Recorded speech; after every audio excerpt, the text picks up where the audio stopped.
Also today, a major winter storm is piling up snow in the mountains of Northern California and hitting much of the rest of the state with heavy rain and strong winds. In the Sierra Nevada, nearly a foot of snow had fallen by this morning, and forecasters say there is plenty more on the way. Much of California is under winter storm warnings through Wednesday, and in those upper elevations, forecasters expect up to 8 feet of snow. In the meantime, residents in the center of the country are facing a very different problem, with fire warnings due to higher than expected temperatures, gusty winds, and dry conditions. In Georgia, a trial is underway for a man whose teenage son allegedly killed 4 people in a school shooting in 2024. It's the latest instance of officials trying to hold parents accountable for the actions of their children. During opening statements today, prosecutors said Colin Gray knew his son, then 14 years old, had an obsession with school shooters and suffered from deteriorating mental health. This case is about this defendant and his actions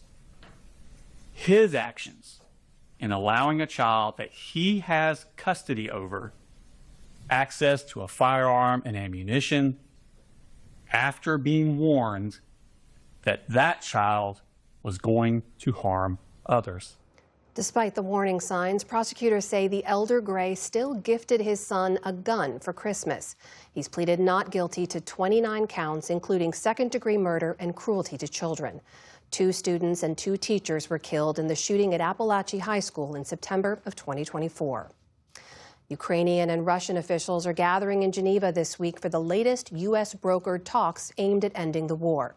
The Kremlin said today that the negotiations will involve what it called the main issues, such as the delicate question of how much territory it wants Ukraine to give up. Meanwhile, in Kyiv today, President, so good to see you. Thank you. Ukrainian President Volodymyr Zelensky welcomed 2 Democratic U.S. senators and thanked them for Washington's support in the talks. This comes as the attacks from both sides continue. This weekend, Russian strikes in Ukraine's Odessa region killed at least 1 person, with both Ukraine and Russia reporting further military attacks today. Meanwhile, supporters of Russian opposition leader Alexei Navalny have been marking 2 years since his death in an Arctic penal colony. In Moscow, mourners laid flowers at his grave as representatives from several European embassies paid their respects.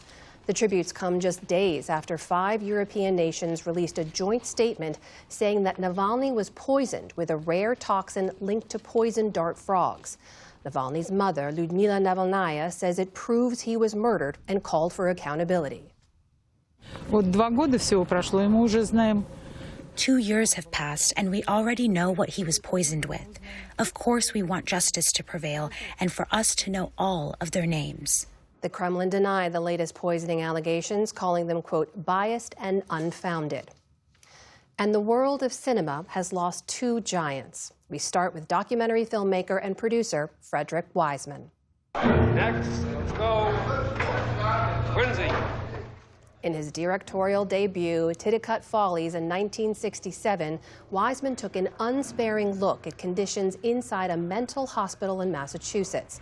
The title comes from the variety show put on by inmates.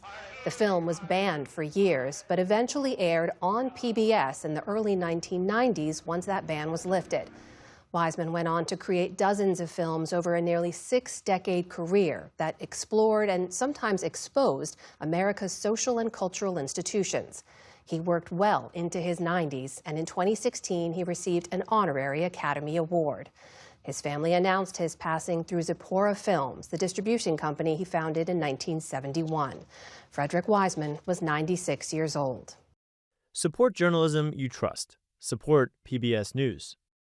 Donate now, or even better, start a monthly contribution today.